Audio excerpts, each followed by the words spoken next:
City, it's your turn.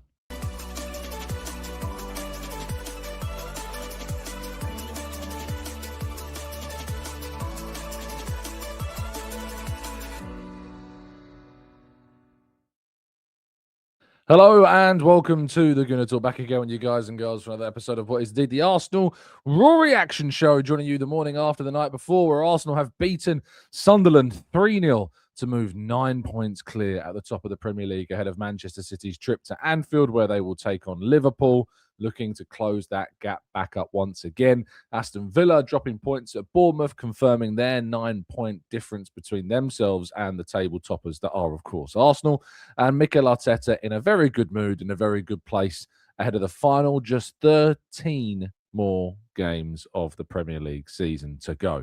Arsenal looking good, Arsenal looking well. I hope that you are too, and I hope you had a really good start to your weekend, and that the weekend will finish with a flourish as well. Good morning to those of you joining us live in the chat box. Mr. Knowledge, good morning to you. To Ans, to Maximius, to Martin, to Beanie Bun. We've got Z and Canoe and John. Good morning to Williams and Riccardo and Steve. We've got Amaka, we've got Ronald, Namdi in the chat box, Fizzy, Zoom. We've got Glenn and Paul. Good morning to you all. To Nifty Legend, Elder and Odder Relay, and plenty more of you guys and girls in the chat today. Thank you so much as always for tuning in. Greatly appreciate you being here, and looking forward to getting your thoughts and feelings on yesterday's action and plenty more besides as well. So let's not waste any more time. Do drop a like on the video, do subscribe to the channel, but let's jump into today's slides. Arsenal 3, Sunderland 0, 9 points clear at the top of the Premier League. In these last two games, Arsenal have managed to score 7 goals after that awful result against Manchester United last weekend. They've managed to get themselves into a really good position, as usual, responding in the perfect way. Every single time Arsenal have lost a league game, they have gone on to win the next fixture. And it is just so good to see that this Arsenal side is showing the mental capacity, the mental strength that is needed in a title race. Not only that, but Arsenal have now kept 21 clean sheets from the 39 matches played across all competitions. That is now more than they had in the entirety of the 58 matches that were played last season. So quite the turnaround, quite the defensive improvement that we are seeing from this Arsenal side as well, moving forwards. And speaking of moving forwards, let's do just that, because we kick off by looking at the lineup from yesterday's game. A few surprises, actually. I think people were surprised that Viktor Gyokeres ended up being dropped from the starting 11 and Gabriel Jesus came into the side and he did not have a good game. I don't think we can really say that he had a great... I wouldn't say it was a bad game. I just don't think it was a great game. I think he contributed. I think, he was some decent movements and moments, but overall didn't have a particularly effective game. It was kind of a strange setup in a way, where he and Trossard kept on interchanging amongst each other. It was weird to see Trossard often popping up in the centre forward position, and I think the idea of this was to try and combat the way in which Sunderland were planning on setting up in the game. And later on, Arsenal made the change to bring on Viktor Gyökeres, having already took the lead in the first half, and we know the rest is history, and we will talk about exactly what happened. Timber, Saliba, Gabriel, Calafiori. We'll talk about Calafiori as well, who also didn't have a particularly great game, and Declan Rice, Zubimendi, and Havertz in midfield. Havertz really is maintaining this position now, and he looks so good in this role. Again, we'll talk even more about him as well. But we have to talk about and start by talking about this man, Martin Zubimendi. That's it. That's the sentence. Martin Zubimendi. Oh, what a player Arsenal have here. I know I say the same thing pretty much every single week when I talk about this player, but he just is so good. I mean, now he's scored, I think, more goals. He's got 6 goals this season now, which is more goals than he ever scored in any individual season over the course of this period of time. Like, he is just taking his game to another level, another example of Arteta improving a player under his watch. And, to emulate Mikel Marino's celebration as well was just a nice touch. But the finish is excellent. Really good work from Trossard on the left-hand side. Finds Zubimendi in space. First time hit. Bang. Post and in, which felt like the only way Arsenal really were going to score. It was a frustrating opening to the game. They couldn't find a way to break open Sunderland, who I thought played really well. I think it's 3-0 often makes the opposition side look like they played pretty poorly. But I think that the scoreline is worthy of Arsenal, but I don't necessarily think it's worthy of the opponents. I think Sunderland played really well. They frustrated Arsenal. They could have had goal themselves and should have done in the opening stage of the game if it wasn't for Kai Havertz blocking a shot that was bound for an open goal. So, yeah, really, really good performance from Sunderland, and I don't think they were necessarily reflective of that in the scoreline, but Arsenal were reflective of their dominance still and the chances that they ended up creating, but a really good way to open the scoring. And isn't it interesting? I spoke to you about the press conference on Friday and how Art de Rocher had spoken to and asked Mikel Arteta about those open goals. If you watch back the press conference, you'll see a nice little kind of engagement between the two.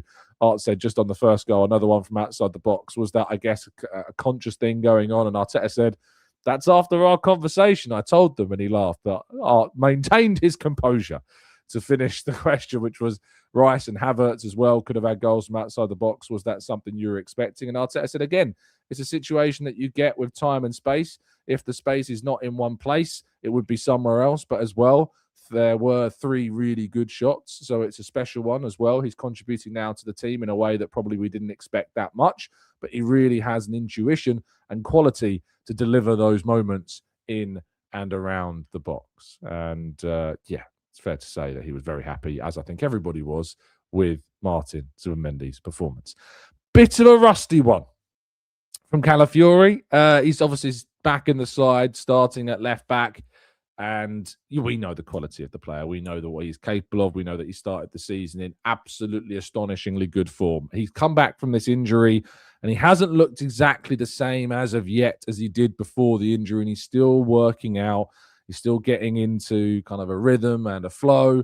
But isn't it nice that we've got Pierre Hincapié who can come off the bench and is in a good vein of form? And I would expect Hincapié to start against Brentford on Thursday because I think he's the most informed left back that we have at the moment. But yeah, there was a couple of moments. There was a really poor decision. Arsenal were on a counter-attack and should have created a big opportunity. Instead, he passed the ball into Sunderland's midfield area, which then put Arsenal on the back foot. There was another couple of really kind of wild clearances from him.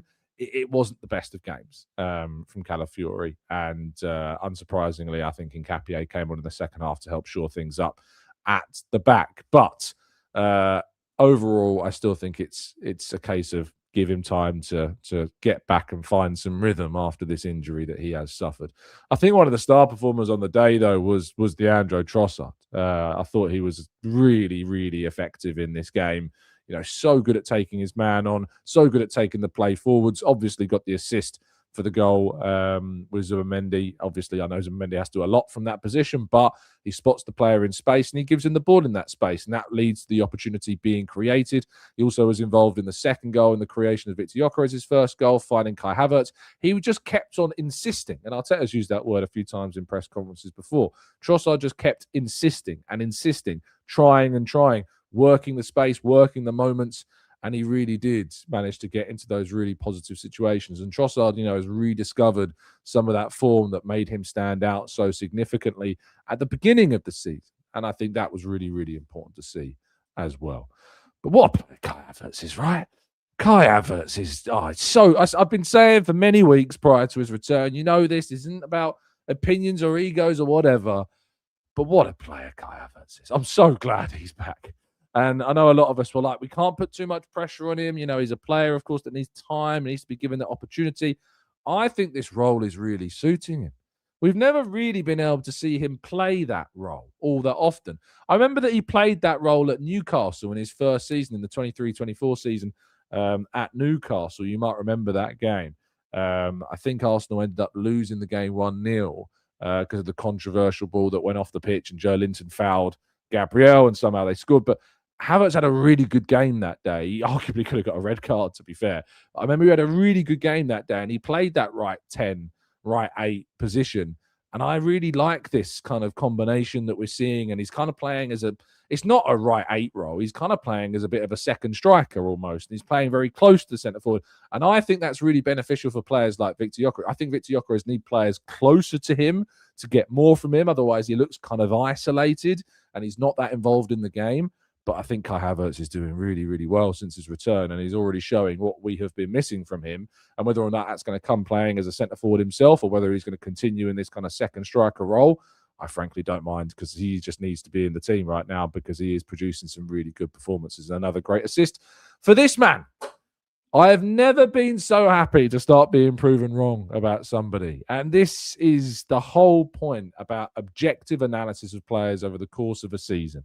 That is what it is about, because this is the form, this is the moment that we have wanted to see from Viktor Gyökeres since he first joined.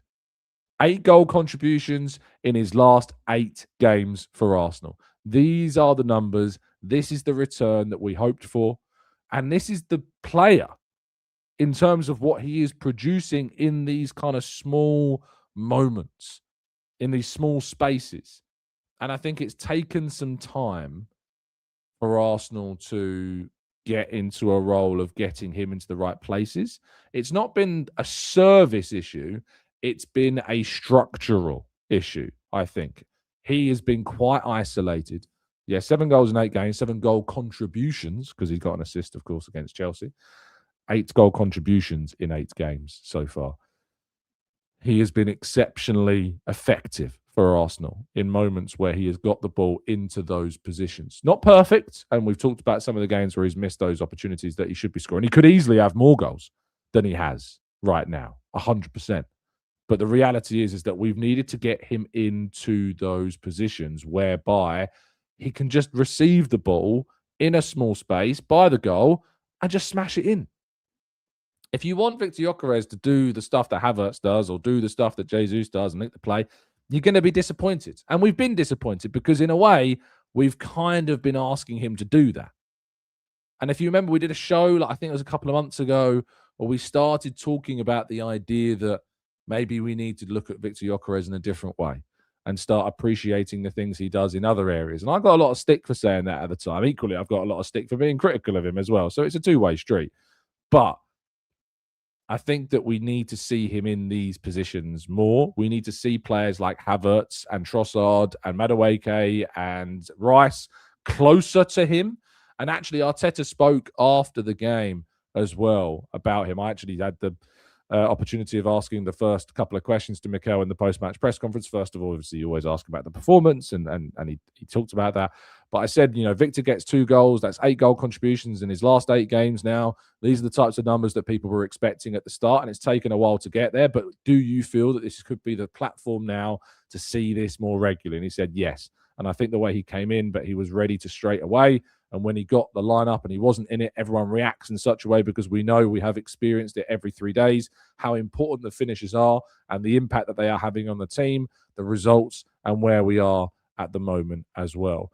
And he was asked a few more questions about Viktor and this idea about what's changed. And I think it was Sam Dean said, what's different now? And he said, well, obviously he came on in moments as well where the game was probably a little bit more open. Today he had more company as well in and around him. It depends on the opponent. It depends on the context. But for me, what really makes a difference is the consistency that he shows every single day, to practice, to train, to understand better his teammates, his relationships, to speak up and demand the kind of movement and the kind of balls and deliveries that he wants. And then he needs to do what he's done today as well and really put in the work. And that's what he's done. And the thing that you can't fault Gyökeres, and we've never been able to criticize, is his work rate. He just keeps working. He just works exceptionally hard. He keeps on pushing. He keeps on going. He keeps on trying. He keeps on insisting.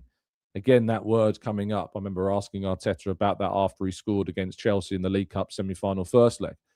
He needs to keep insisting, and he keeps insisting. And I think there is something to do with the Gyökeres Havertz element here. I think having a player like Havertz, and I've said this before, I feel as though that Havertz's best position is playing off of another centre forward. And I think maybe having that presence, having that player close to him, as I've said a number of times already on this show, I think is proving to be really clear. And I think it's for players like Saka and players like Ødegaard, when they come back into form, back into fitness, we need to make sure that that doesn't change, that we can learn from these different partnerships, different relationships that we're seeing how Havertz His position is where it is. You know, Madueke, I didn't think Madueke had a great game, so it's not as if like a massive change because Saka's not here. So I don't think Madueke has necessarily changed things too greatly on the right-hand side. But at the same time, I think we need to see those players getting closer and kind of more narrow. I think we can play a little bit narrow at times. Sometimes we are too far wide and too spread, which leaves the centre forward quite isolated. I just think it's a really, really, really important thing that we need to adapt to. You know, he's had to adapt to Arsenal, and we are adapting to him.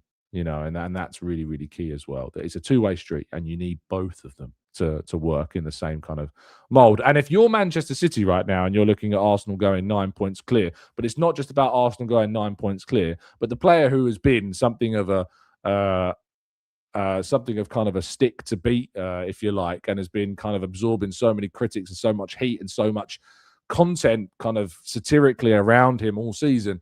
All of a sudden, the centre forward that has been a bit of a I don't want to use certain words to describe him in a certain way. I want to say I don't know the best way to describe. He's just been underwhelming. He's just not come to the fore in the first 6 months of the season, and the first 5 months of the season until January, until the turn of this year.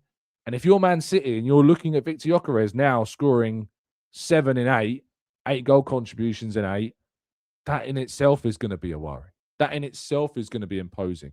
And for other teams and other sides that are going to be playing Arsenal in these months that we've got to come, you've now got to worry about the fact that Viktor Gyökeres is no longer a player that's struggling. He's no longer a player that is struggling to score goals. He's now a player that is scoring regularly. And that comes into the mental mindset of teams that we are going to play in these coming weeks as well. So fair play to Viktor Gyökeres. As I've said and always been consistent about, if ever we criticise, if ever we are scrutinising of anybody, we're doing it objectively. It doesn't come from a place of agenda. It doesn't come from a place of not wanting them. Trust me, I was there doing Viktor Gyökeres celebrations with you all in the summer. It comes from a place of if they aren't doing well, we want that to change so that they can do well, which means then Arsenal do well. That is the reality, that we want them to do well. We want them, if we are being critical, to prove us wrong. And I sincerely hope that those that are stubborn amongst you that are sitting there going, well, you still need to do X, Y, Z, just put it to bed. Put it to bed. Stop wearing your opinions like football shirts. That's not what it's about. Get beyond the players, get beyond the team. Hope they succeed as we have hoped that he would succeed. I've been telling you for so long, stop judging players before the end of the season. You can have a judgment, you can have a conclusion at the end. Your conclusions and your judgments don't come now. They never come now. They come at the end of the season. Come at the end of everything, not in the middle of seasons. And that's really, really important. Right, let's go to the next slide, which, of course, is that Arteta, in his post-match press conference, said it means nothing. Nick Callow from Hater says, what does it mean to have a gap as wide as Arsenal do? Arteta says, nothing. We still have to win so many games to achieve what we want. So let's not focus on that. That's something else. We've done our job now. We've had what we have to do. Assess that, try to improve it, and get ready for Brentford. That is the focus for Arteta. Just the next game. The next game, the next game, the next game. That's all that matters regarding Arsenal. Is not focusing on that end goal necessarily. Despite what Arteta said about kind of the next 4 months, we're going to enjoy it. We're going to play with conviction. We're going to play with courage. And you have to say that that message has been delivered upon. Certainly. We've won every game since losing against Manchester United so far. Some really big wins, some important wins in the Cups, in the League, in the Champions League. Really, really, really, really important for us to see that, you know. So happy days. Happy days. And to be where we are and for things to be clicking and working. Very, very, very pleased indeed. Right, let's go to part 2 to get some of your questions and more right after this.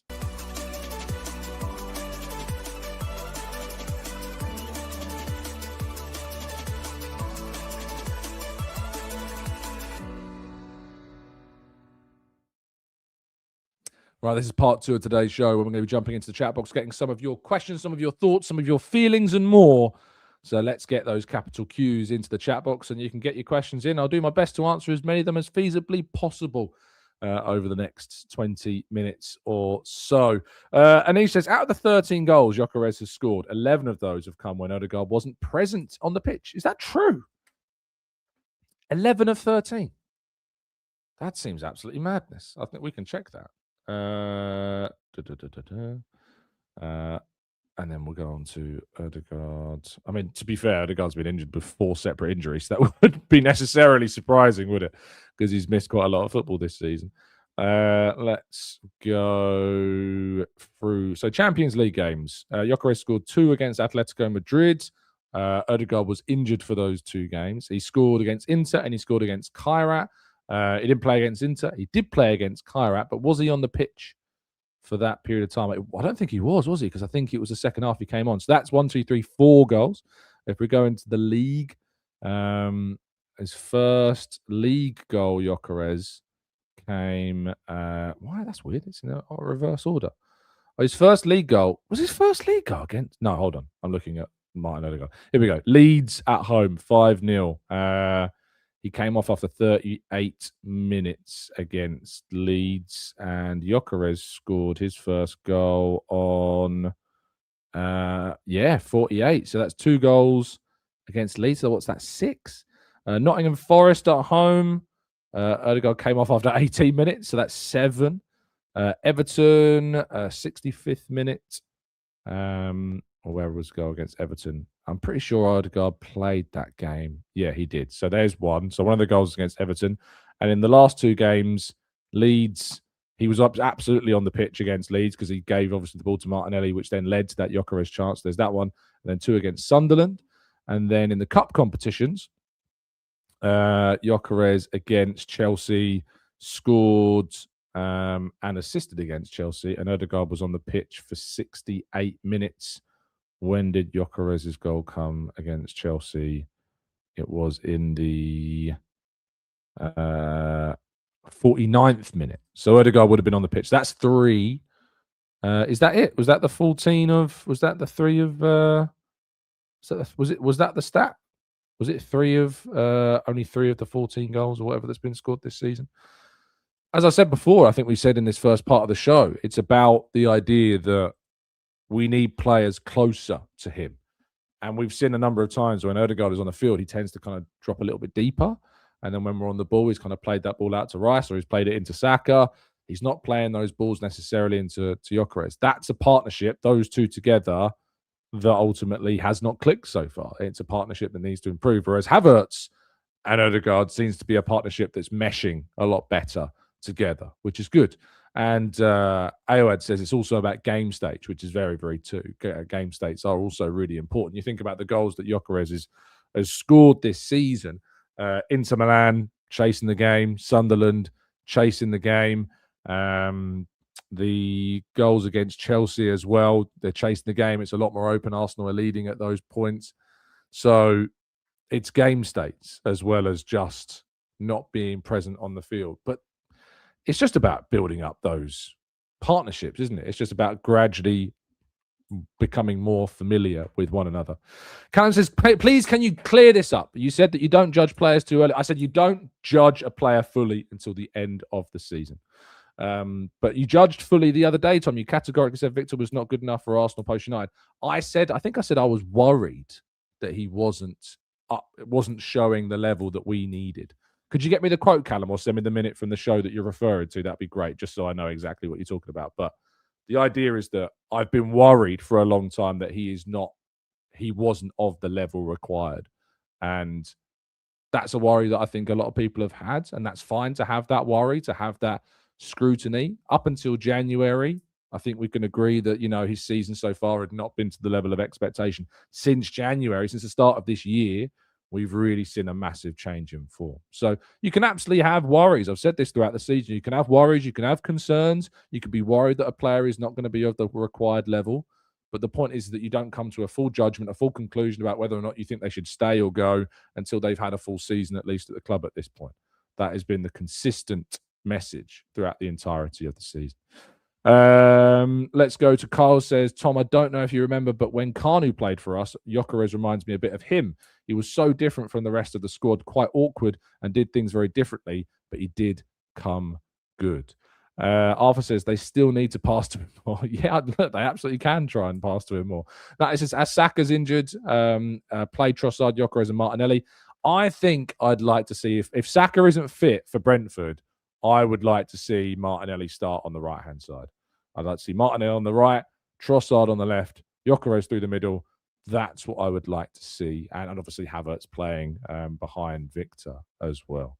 Nick says, with Gyökeres coming on like he is and Havertz being so productive in midfield, do you see Kai getting any looks in meaningful games down the stretch? I think that it's definitely something that we have found that we need to kind of grip and use a lot more than we have been seeing. We need to see it happen more.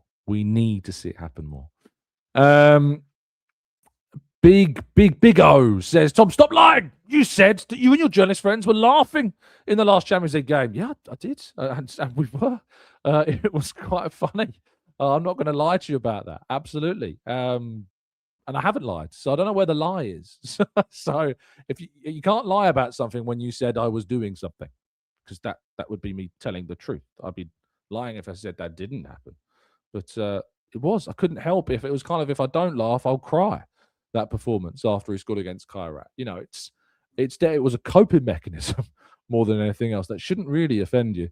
Tony says, Tom, have we lost once when Viktor started, twice with Jesus? We have lost once when Viktor started and twice with Jesus starting. Couldn't understand Jesus starting against United. I think obviously he started against United because it was the game after the Inter match, wasn't it? He scored twice against Inter Milan at Inter in San Siro, and it's the idea of kind of harnessing form, if you like. And at that point, the form of Jesus was better than the form of Gyökeres. So for the game against United, that's what he went with. It proved to be the wrong decision.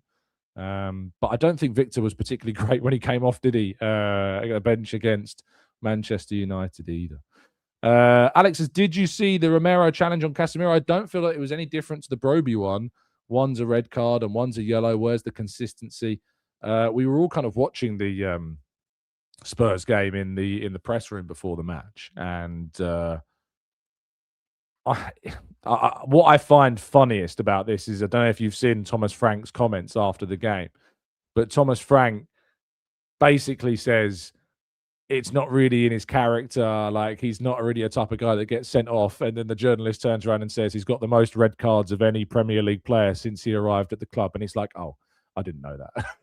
It's just absolutely hilarious. But I think it is different to the Zubimendi challenge. The reason why I think it's different to Broby on Zubimendi is that Broby on Zubimendi is like front on, and it's like, it's not the same. Whereas Casemiro Romero is like a side on, so your ankle goes to the side, whereas like your stud's down on the top of the foot. It's not a height. That the Romero challenge is much higher than the Broby one by at least an inch or two. And so because he's coming down on the top of Zubimendi's foot, painful, yes, but that is much more dangerous. Coming in slightly higher and to the side, I think is much worse. So I think there is a difference between the two challenges. I don't think the Broby challenge was worse than the Romero one. But some people disagree, which is fine. But I personally don't think that. I don't think the Broby challenge was worse. I think the angle of the challenge from Romero, I think the way in which the studs go in and the leg goes in, the way in which you see the reaction as well. So I'm just looking at the Zubimendi one again. Like, it's not pretty. It's kind of like the top two studs. I guess it's higher in the sense that the top two studs are kind of going in on the lower part of Zubimendi's shin, but it's front on, like it's not side on, and I think that does change things. Doesn't look nice. I don't think that is more of a red card than the other one, personally. I don't think that's, I don't think it's the same. It feels like the Romero one felt higher because of the amount of connection there is with the foot. Even though the contact from Broby and the two studs at the top is slightly higher on the leg, it's like the amount of Romero's foot that makes contact with the highest point and the largest amount of surface area on Casemiro's leg, and from the angle that he tackles him, I think that's what makes it worse.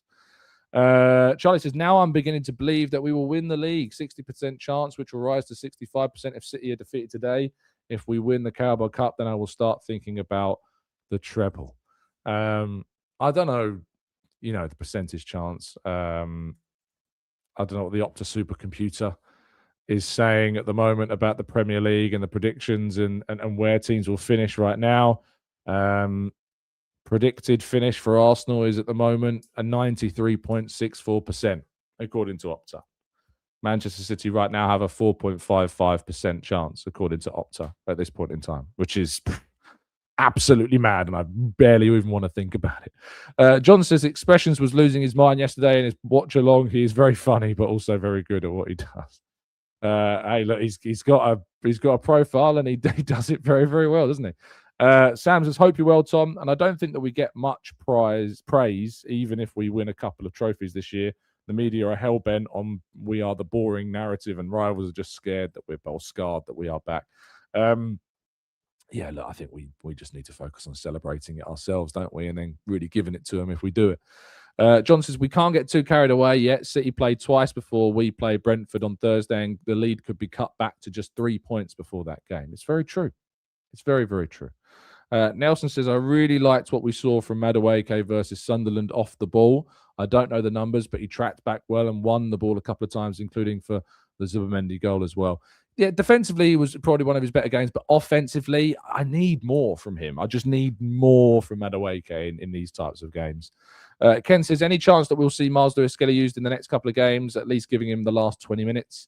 I think we've got Wigan, haven't we, in the FA Cup next weekend. So I imagine that he will be involved from the start against Wigan. Most certainly, he'll be involved in that game. Let's go to Sela Celesi. She says, I used to call Martinelli Gary Martin from Plymouth as I questioned his Brazilian citizenship.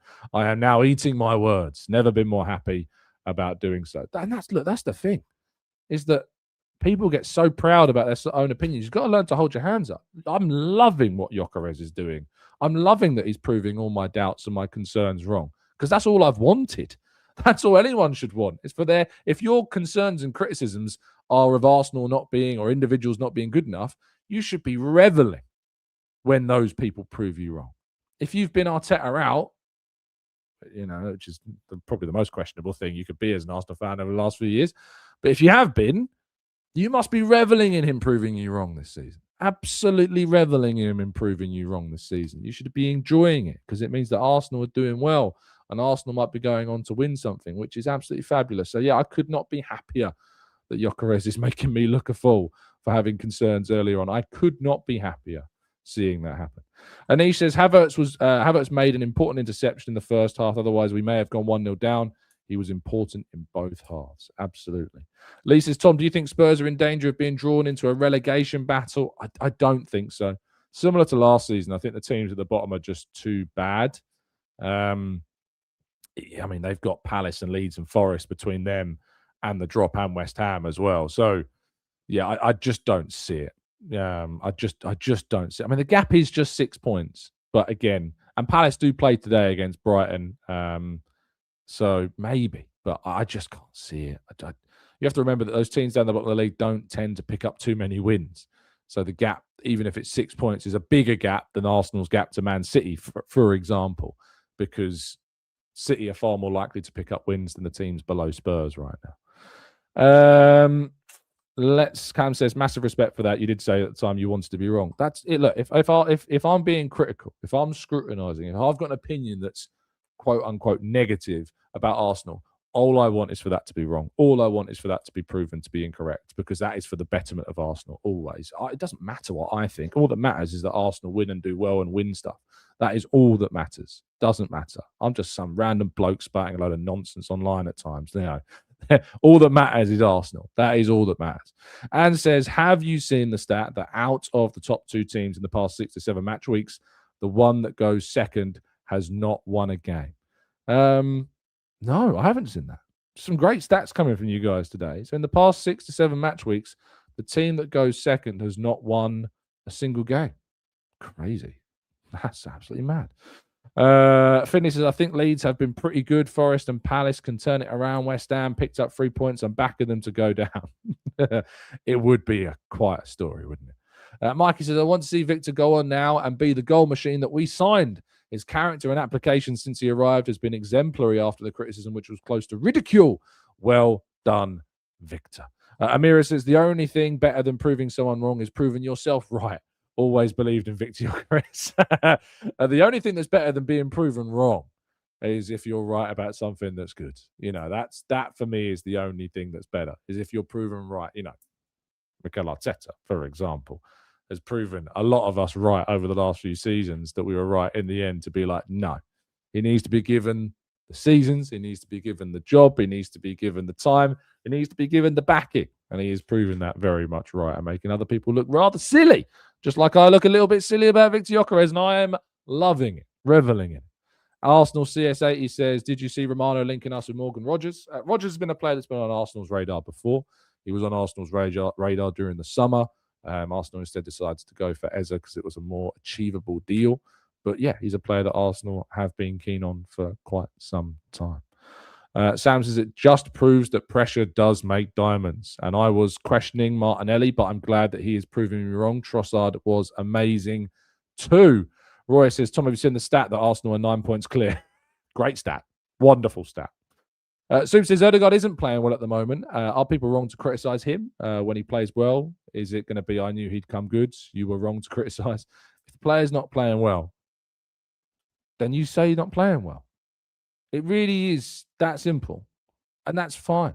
People can have opinions. You've got to back it. You've got to be able to support it. And I think that when Odegaard first came back, I don't know why we're talking about Odegaard now. He's not even playing.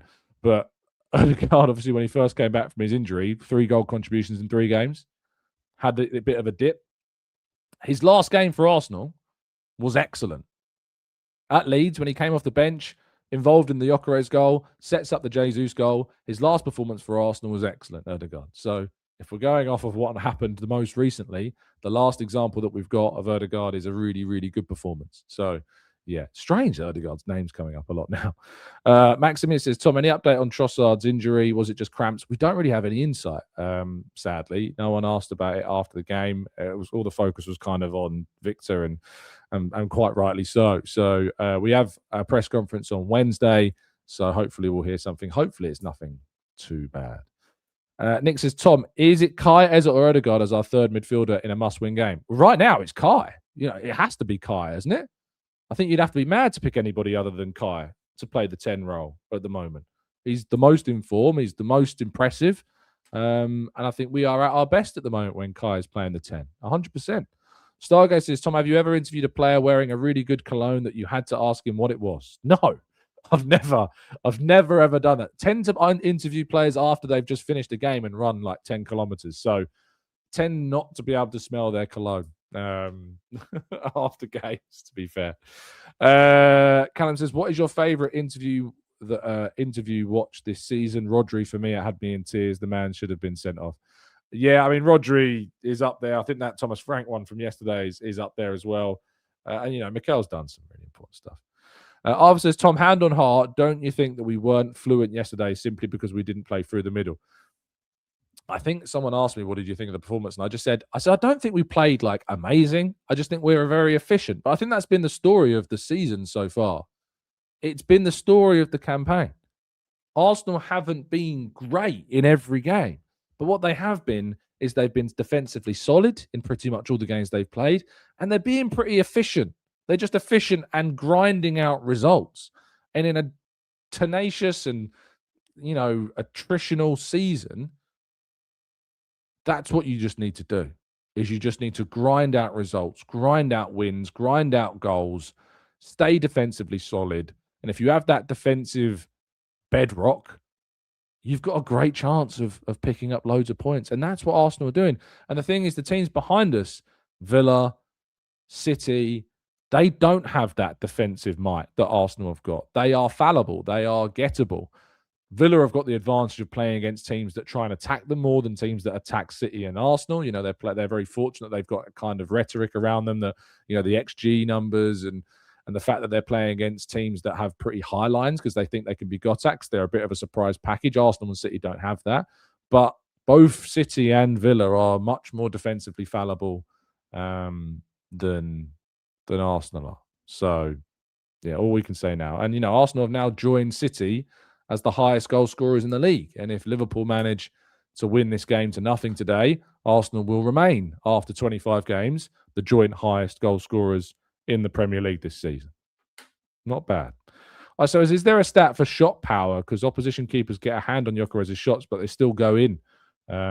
We need to have something on that. I don't think there is. There might be, to be fair. I think pretty sure that there are stats that judge kind of miles per hour of shots. But yeah, that's what I'm saying. You need to get the ball to Viktor in those positions, because if he gets a shot on target, most of the time it's going in, because he just hits the ball with such a power and ferocity that no goalkeepers have any kind of chance, really, do they?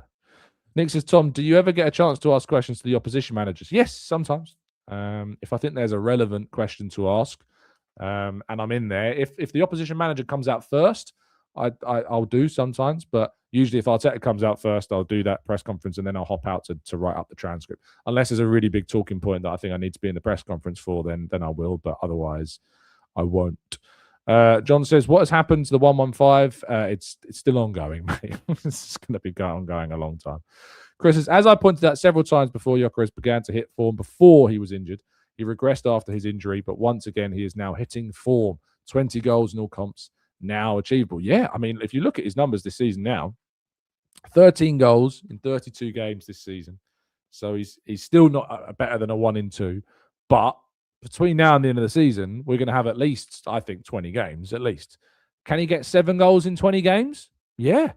So he could be on for a 20-goal season, potentially, which is, I know I asked for 25, but 20 would be great. After the start that he had and the struggles that he's had, if he can have a 20-goal season, brilliant. I'd say successful season, 100%. Sam says the best moment for a non-on-the-field moment is still Thomas Frank drinking out of an Arsenal cup. 100%. Paul says we played to the conditions that we found. We generally blow away teams that try to attack us and chip away at teams that focus on low or mid blocks as well. Absolutely. Jack says, do you think Pep is off in the summer? I think so. My instinct would say yes. I think it would say yes. Ashton says, hi, Tom. I'm just leaving this here because I'm late to the show and I want to be jump scared with my name if you find this.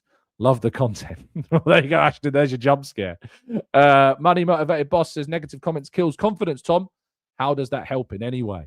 Mainly because I know that they're like not watching me. So it's about criticism. There are lines, there are lines to this. There are lines that can be crossed. If you abuse players, if you're just saying horrible things, that's the line, so that stuff is what it is. But criticism and scrutiny, that is just part and parcel of opinions. Everyone's entitled to have an opinion. Some opinions go too far, and abusing players is never okay. But yeah, it's about scrutiny. We're not here to just be positive. We're not here to just big everybody up. We're not here to pull a blindfold on and pretend that some bad things are not happening. Criticism and abuse are not the same thing. They are very, very different things. Criticism doesn't necessarily mean negative either. If you can do constructive criticism, that's not negative. So it's really important to have that spectrum. It's not binary. That word coming up once again. We can get our binary emojis into the chat box. It's, it really, really isn't just quite like that. Let's get a couple more from you all. Nocturnal says, as soon as Kai has come back into the team, we are scoring more from open play again. Our open play goals slow down started way back last year. As soon as he got that big injury, his movement creates space. His movement creates chaos, I think, as well. He is just a really good footballer. I think a lot of people just haven't really understood how good of a footballer Kai Havertz is for quite some time. And he's a really easy target, and he's taken a battering from some fans. The reality is he's just a really good footballer. And it's no surprise to see that Arsenal are improving after he has come back into the team. So Nicholas says, with Havertz in midfield, I have to imagine lining up in the tunnel against us has gotten even more intimidating. What a bunch of big boys, plus Zubi and Trossard. Matt G says, Tom, 13 games to go. Would you take 9 wins, 3 losses and a draw? Oh, would I take that? Do I think that's enough? Do I think 28 points is enough to win the league? That would leave us on 84 points. Do I think 84 points is enough to win this league? Do I think from City's remaining 14 games, so what, 42 points, that they will pick up more than 28? I think it might be enough, It might be enough, especially if one of those wins is against City. It might be enough. I guess we'll have to wait and see. Nifty Legend says having a physical player behind Gyökeres is helping him massively. Tony says, Tom, players do watch a match day revisited in the 70s. They showed Puskás keeping the ball up, walking Palmer. Did the same yesterday. Lloyd says, Tom, just before they forget, we are now second from open play goals, 27, just 4 behind City. Woof. Love that. Soup says, honest feedback is what coaches give to players, both positive and negative. It's how players improve. Absolutely. Mikey says, Kai is talented and powerful, really is a unique specimen of a player, and his attitude is spot on, 100%. Carl says, do you think that we will beat Chelsea's defensive record in the next season or two? I don't think so. I think that record is stupid. That record is unbelievable. 15 goals conceded all season is mad. So I don't think so. No, I don't think we will.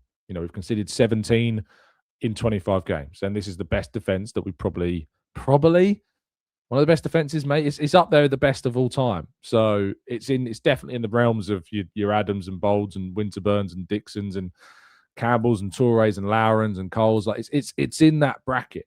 Timber, Saliba, Gabriel, and then either of Calafiori and Capier, is up there. It really, really is up there with those. So, but I just don't think that Chelsea record is going to get beat. I really don't think that it is.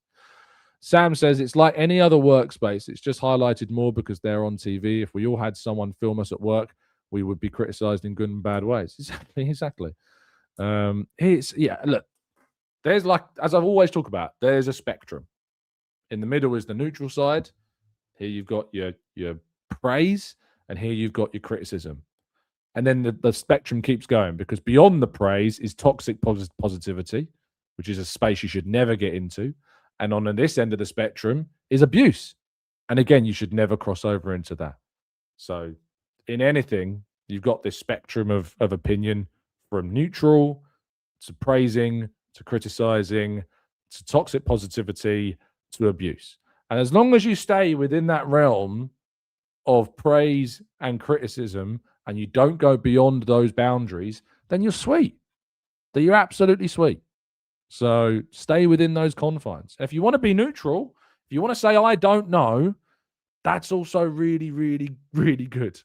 It's fine to say, I don't know as well. That's really, really good position to hold. Don't ever feel like you can't say, I don't know. Don't ever feel like it makes you look weak to say, I don't know to something. Some things I don't know about. Some things I just say, I don't know because I haven't got enough information, or I don't care. So there's also that as well.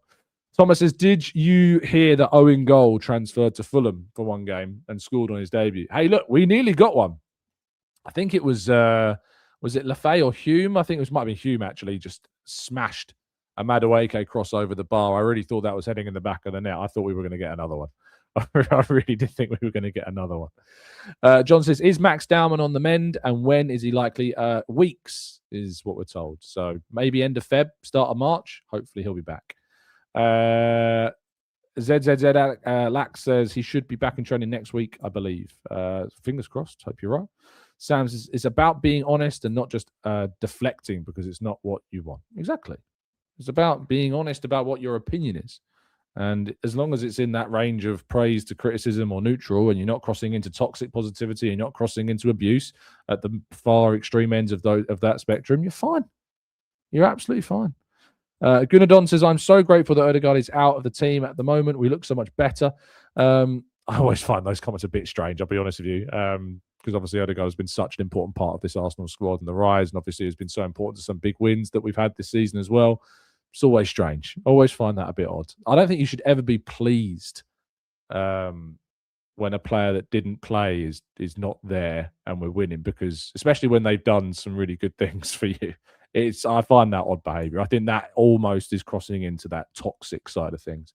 UFC says, Tom, where can we find that Gunner neon sign behind you? I need that in my man cave. I had it made, so It's not something you can buy. It's the TGT logo. So yeah, I had it made. I can't help you. I'm sorry. If you can, there are loads of neon sign shops around online you can go to and get stuff made as well.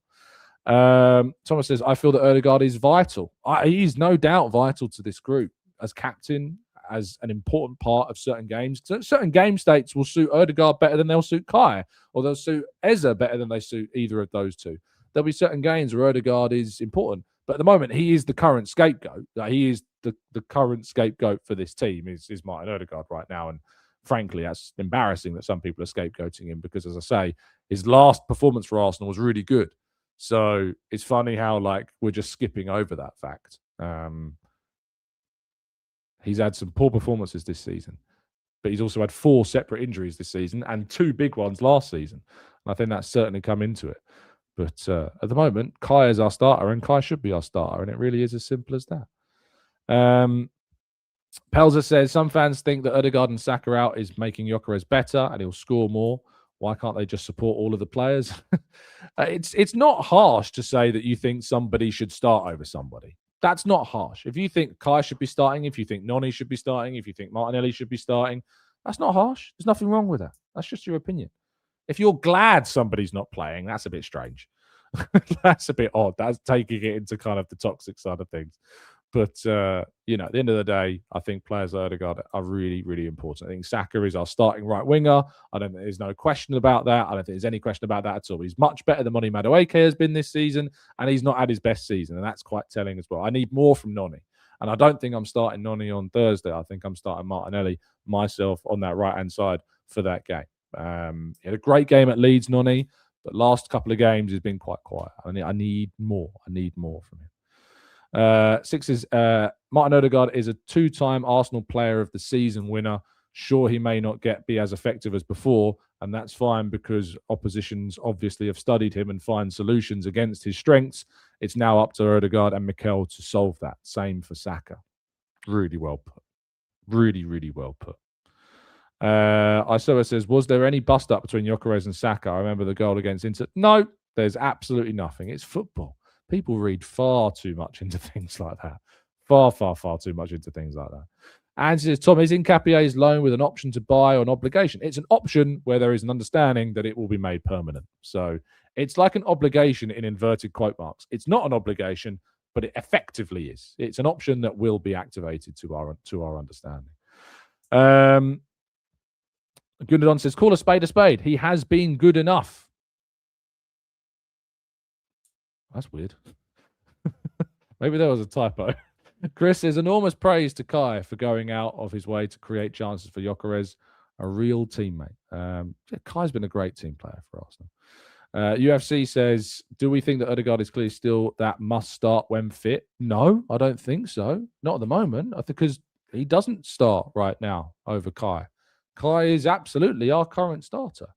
And that's not necessarily like a slam on Martin. That's just the reality right now. Martin's great. He's in my opinion, he's a world-class player, but he's not in form right now.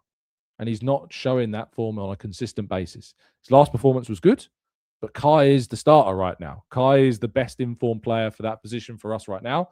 And so therefore he starts. Really is as simple as that. Again, I feel like there's people that take sides on this. It's like people like Team Ødegaard or Team Kai or Team Anti-Ødegaard. That's weird behavior. That's not how this works. That's not how football fandom works. Sam says, we need to just enjoy the ride. It's a team game. Everyone has to put in a shift, and we are in the best position in years. Enjoy it. Rivals will strengthen in the summer as well. Everyone strengthens. Everyone always strengthens. People have been saying that to me for years. Oh, but Tom, United are going to get better. Chelsea are going to get better. Liverpool are going to get better. City are going to get better. So what? Who cares? Focus on Arsenal. What we're doing is bloody great. What we've been achieving, what we've been buying, what we've been strengthening has been brilliant. Enjoy what we're doing. Yes, they've strengthened, but look where we are compared to them. Look at the table. Look at what we've been doing these last 3 seasons, how close we've been getting. I tried to tell people last season so often that what Arteta did with the players available to him last season was quite frankly ridiculous. 2 cup semi-finals, finished second behind that Liverpool team, finished above Manchester City, despite having no players. We had so many injuries. We had no centre-forwards. Mikel Merino was our centre-forward for half the season, effectively. And yet we managed to get 2 cup semi-finals, including the Champions League, battered Real Madrid, finished second behind a Liverpool team that had no injuries, that had so many players available, all key players. The only players they did miss were not the key players in that team, as opposed to Arsenal, who lost so many of their key players for such extended periods. And this season, we've still had injuries. We've lost Gabriel. For how long did we lose Gabriel for? And we had those little slumps when Gabriel was out and he was injured. Saka's been missing twice for extended periods. Ødegaard's had 4 separate injuries this season. Havertz only came back in the second half of the campaign. Gyökeres missed a couple of games. Jesus has been missing for most of the season already and is only now getting back into these minutes. Saliba missed a few games. Timber missed a few games. White missed most of the season. Nketiah missed the start of the season. Calafiori's missed games. We've had loads of injuries and we've kept winning because we have the depth and we have the squad. And we didn't have that last season, but we've got that this season. And the thing is that Arteta is getting the most out of this team than he has ever got out of this team so far. And that is why we are where we are in the league, which is hopefully, come the end of today, still going to be 9 points clear. At least, I'd like to say 8. It'd be great. If you told me we're going to be 8 points clear, end of today, I'll bite your hand off for it. So fingers crossed, that is exactly where we're going to be. Charlie says, Zubi is a class player. He has now scored twice since after the United game. That is a world-class mentality and has made Rice look so good. If we win the league, I fancy both of them for the team of the season. Yeah, no doubt. No doubt. If Arsenal win the league, those two should be straight in there as players, as in that team of the year, team of the season. Zubimendi and Rice have been brilliant. Political Junk says, Kai was not good before Ødegaard came on at Leeds, though. So how are the performances of the midfielders? He's played in 3 of the 10 and had 1 bag. He wasn't good. He wasn't bad against Leeds. That wasn't a bad performance from Kai because he did exactly what he was asked to do. Kai did exactly what his job was tasked to, which was to match Leeds up physically, was to allow us to be winning those second balls, winning those knockdowns, which he did consistently. If you watched that game from Kai against Leeds and thought it was bad, I recommend you go back and rewatch it and understand the job that he was tasked with doing. Because the only reason that he was picked ahead of Ødegaard, as Arteta explained in his post-match press conference, if you go back and listen to the post-match press conference, is he was picked to match up physically the opposition. He was picked because of who Arsenal were playing and in the environment that they were playing in, and he did exactly what he needed to do. Didn't have a great game. It wasn't a great performance. That's not what it was about. But Havertz did his job against Leeds, and that's all he needed to do. And Arsenal came out with a 2-goal lead at the point in which he was on the field. He comes off, Ødegaard comes on, he's involved in the 2-second, the third and the 4th goal. Both our 10s in that game did their jobs. Both of them did their jobs. Simple as. Michael says, hi Tom, I see you at the game yesterday. I was a little starstruck walking up the steps. I said hello and you looked at me as if, do I know you? Lol, I was the mixed race guy smiling awkwardly. I did see you, mate. I did see you, Michael. And I think I did nod at you. And I think I recognise you were saying hello. Obviously, there was quite a few people between me and you. If it wasn't like right near the start of the game, I would have come and said hello. But yeah, I do remember. So sorry that it was awkward. Lucas says Zubi has to be the signing of the season, including in every team in the league. Zubi do, as we should say as well. Thomas says, Tom, do you have any player signatures? No. It's quite frowned upon that. Like, if you're in the journalism business, I could easily be like, Martin, can you sign this? Kai, could you sign this? But it's quite frowned upon, so no. I don't have any signed memorabilia, and I wouldn't ask. It's just, yeah, that would be an abuse of my position to ask for signatures or anything like that. Lebark says, no way people are saying Kai had a bad game against. Yeah, some people are, and I can't get it. He did such a great job against Leeds. He did exactly what he had to do. That wasn't a game about getting assists or getting goals. Or, that was a game about beating Leeds up physically, and that's exactly what Kai did, and it enabled us to be. It was such an important role he had in that game. Tony says, Tom, Arteta's tactics have changed this season. Maybe that's affecting Ødegaard. His class is permanent. I honestly think the thing that's affecting Ødegaard most this season is the fact he's had 4 injuries. That's, I think, the thing that's affecting him the most. It's so hard to get rhythm and consistency and form. A lot of people rightly have pointed out saying Gyökeres was kind of building up to something, got injured against Burnley, and then struggled to kind of build up that rhythm and form. And Ødegaard's had to deal with that 4 times this season. So I'm not surprised that he has struggled. Not surprised at all. He's so important to this team. But he says, oh my effing goodness. Give up, please. Rice isn't even the vice captain. Oh, no, is someone suggesting we need to strip him of the captaincy? Is someone falling into that trap? Oh, my words. Strange behavior. UFC says, Kai definitely understands the pressures and nuances that Gyökeres has been going through after becoming our striker, which is why I think he is combining so well with Viktor.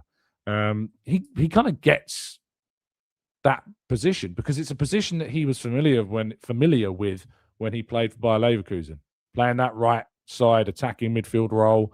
He played that well. He played it so well that he got that huge move to Chelsea off the back of it. So it's a role he knows. It's a role that he's thriving in now for us.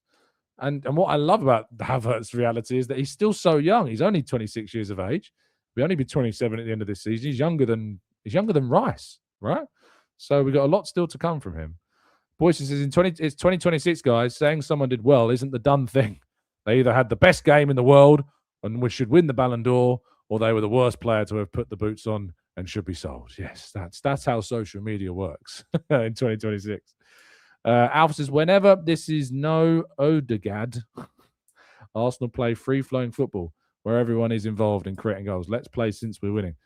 You didn't watch the second half against Leeds, did you not? What not to do and how not to do it says consistency breeds success. It's a long YouTube name. You're not making it easy for people to read that out. Lucas says, can you imagine how good Gyökeres will be next season with a full preseason, knowing the league better will only help him? Yeah, and the thing is, since January, since the turn of the year, we're starting to see those signs that we weren't necessarily getting before that. But also, things around him are changing. The team is changing. The atmosphere, the environment around him is changing. And yes, I think Arteta's right to point out the game states have definitely helped, but that's really, really important. It's so important not just to look at numbers on a page and think, look, 8 goal contributions in 8 games, it means everything's hunky-dory. Doesn't. Really, really important. Political Junker says, Havertz has played 3 games in the 10. He was good against a very poor team. He was poor against Leeds. Sorry, mate. You're going to die on this hill. You're going to fall on this sword. I get it. You're convinced he was bad against Leeds. You're wrong, in my opinion. But I can just tell from the way that you're talking that you're never going to see sense. Silver Surfer says, Brentford away will be tough. Got to get a W there. How would you set up? As I've said, I think I'd play Martinelli on the right. I think I'd go with Trossard still if he's fit on the left. Gyökeres through the middle. Kai playing behind him. Zubi and Rice. Left back. Hincapié, I think, needs to come in. Calafiori looks a bit rusty. Start him at left centre half against Wigan. Build up some form of fitness. Lewis Skelly, of course, needs to play too. Saliba, Durian, Timber, Raya, Gabriel. I think we all know that. Martin says, well done, Amberley, for the crap needs to be silenced. Sam says, that's crazy. I thought he was like 28, 29 Havertz. When you look at most of them are key players. Yeah, he's only 26. People forget Kai's only 26. Paul says, should we just enjoy the ride and stop focusing on the things that aren't important or relevant and detracts from all the good and the hard work that's got us to this point? Yeah, I mean, enjoying the ride is part of it, but people do love to have opinions. We all love to have opinions, so I get it. That's what this what the show is all about, sharing opinions and debating them. And yeah, look, I get it. I don't agree with all of them, but that's the point, As long as you can put them across in a respectful way, that's absolutely fine. Tony says, Tom, oh, well, there's still Havertz haters. Of course there's still Havertz haters out there. How you can watch the last 3 games and start talking anything negatively about Havertz is beyond me. But some people still manage to do it. And he says, do you think Timber needs some load sharing in the coming games with White? Yeah, definitely. And I think he'll get that against Wigan. I think Ben White will start against Wigan. So Timber will start on Thursday and then White will start at the weekend. So he will get the rest that he needs. Now, he says, how many points do we need to become champions? Well, at the moment, we're obviously, depending on what City do, let's assume City win and it's still 6 points. You would need to win 11 of the remaining 13 games to guarantee it. If you beat City, then you'd need 9, I think. Pablo says, I don't like either of our Inns fan base when all the players in our team do their jobs when they're called up by the manager. I don't like the either or in our fan base. Oh, sorry. I understand what you're saying now. I was like, what? The either or. Yeah, it's binary. You're talking about binary footballing opinions. Yeah, the either or. one or the other, black or white, cheese or chalk, these sort of things. Keystone says, so I'm late, so off to the start I go. Have a good day, Tom, and all the Gooners as well. Come on, you Gooners. John, you're right about opinions. I was like, I say it like opinions are like relationships. We all have them in different forms. Some are healthy, some are not. They change. That's the reality of life. So, yeah, your theory also works. Ulrika says, should we send Gyökeres out on loan to a championship team so we can get to the pace of English football? There's also comedians like Ulrika as well. They exist. Someone says waffles or pancakes, mate. Well, you know my answer. Pelza says Kai Havertz used to be one of my favourite players and still is, but now I see every Arsenal player as my favourite, which is nice. I like that. Ask the hard questions. Ask the hard questions. What hard question? What's the hard question? I don't know what the hard question is. Have I missed it? I must have missed it. You're going to have to type it in again because I don't know what you're talking about. Martin says, playing free-flowing football has zero to do with personnel and everything to do with the opposition. Yeah, you're absolutely spot on. 100%. There's like little bits of it, I guess, but other bits of it, less so. Have I been going for over an hour? Goodness me, I thought this was going to be like a 40-minute show. Thanks for letting me know. Really appreciate your time, people. I'll be back with you tomorrow. Tomorrow morning. We'll talk a little bit more. Obviously, we react to that game between Liverpool and Manchester City. Let's hope that we can get the result that we all want and we need, and that Arsenal can remain as far away from City as feasibly possible with just 13 league games left. Stay safe, stay well, stay happy and respectful, and as always, up the Arsenal.